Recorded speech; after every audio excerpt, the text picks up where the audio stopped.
Tout s'est accéléré quelques heures seulement après la mort du général Lansana Conté au pouvoir de 1984 à 2008. Une junte dirigée par le capitaine Dadis Camara s'empare alors du pouvoir pour, dit-il, assurer la transition entre la Deuxième et la Troisième République et surtout remettre le pouvoir aux civils à l'issue d'une élection présidentielle fixée en 2010. Mais Moussa Dadis Camara laisse entendre dès le mois d'août 2009 qu'il sera candidat. Les forces d'opposition décident alors de marquer leur désapprobation en organisant une manifestation pacifique au stade symbolique et éponyme du 28 septembre.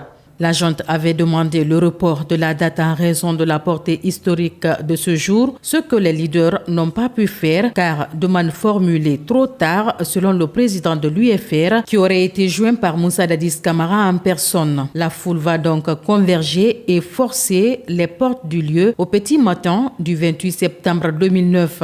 Aux alentours de 11h30, des centaines d'hommes en tenue militaire entrent et ouvrent le feu sur des dizaines de milliers de partisans de l'opposition. Ce jour-là et les suivants, 156 personnes ont été tuées et des milliers blessés avec une cruauté effrénée. Au moins 109 femmes ont été violées, affirme le rapport d'une commission d'enquête internationale mandatée par l'ONU, document publié 3 mois après les faits. Comme par hasard, c'est l'un des bérets rouges, le colonel putschiste Mamadi Doumbouya, qui prend la décision de remettre en branle la machine judiciaire contre les responsables du crime du 28 septembre. C'est un procès à la fois test et historique qui a démarré ce mercredi 28 septembre à Conakry. La justice guinéenne tentera de faire la lumière sur les douloureux événements qui ont eu lieu le 28 septembre 2009 au stade du même nom. Une manifestation anti-candidature du chef de la junte à l'époque avait été réprimée dans le sang. Selon les organisations de défense des droits humains, plus de 150 personnes avaient été tuées, de nombreuses femmes violées ce jour. Plusieurs blessés sont handicapés à vie.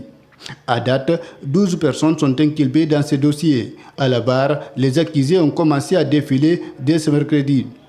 Des anciens membres du Conseil national pour la démocratie et le développement, des membres des forces de défense et de sécurité, mais aussi d'anciens hauts responsables du pays au moment des faits, soupçonnés d'avoir joué un rôle dans ce dossier, viendront se défendre devant le tribunal de Dixine, délocalisé dans l'enceinte de la cour d'appel de Conakry, où un bâtiment a été construit pour abriter le dit procès.